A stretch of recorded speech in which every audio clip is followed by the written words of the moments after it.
Kag sa numero 1 sa mga balita subong nga adlaw. Subong nga adlaw, nagsukat ang isa ka bulan sang ulihi nga ginbaha ang Talisay City. Kay nasang aga, liwat na naman nga ginbaha ang pila ka mga barangay sa syudad. 92 ka mga pamilya ang gin-evacuate. Yaring report. Si Alfon Vulcan sa Barangay Zone 8 sa Talisay City, aga pa gin-evacuate ang iya nga pamilya gikan sa ilang nga balay. Kay nagamat-amat na naman saka ang tubig baha. Nagapuyo sila sa higad sa Minuluan Bridge. Gani kun lawigay nga pag-ulan kag mag-awas na ang tubig sa suba, nagaamat-amat na sila biya sa ilang nga balay kag panghimos sa ilang nga mga gamit. Alas 6 mo na. Sa aga? Nagsaka na?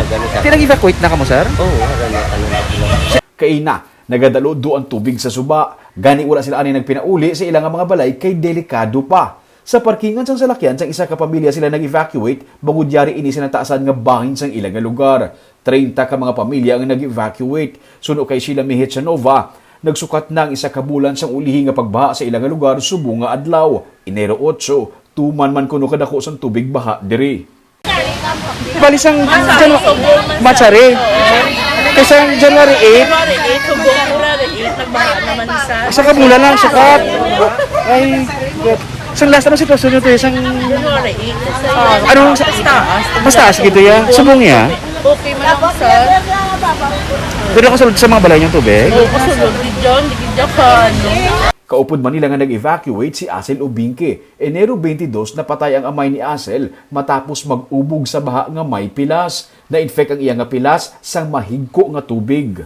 Amo to, bacteria sepsis. Ang higdo sa baha na ang iyang pilas ano sang bacteria. Kaya wala dahil nga hingagaw pakonsulta ti ang Nilala? Dako gida? Sa Barangay Zone 14B naman, may isa man ka purok nga ginbaha. Amuman sini ilang nga sitwasyon basta lawigay ang pag-ulan. Suno sa mga residente, mga duha man ka tuig nga wala sila ginbaha, subong lang liwat nga tuig. Maski gidutay ng ulan, do baba isa daw tawad ang libil sang suba kag ang iningeriya, naglibil na eh.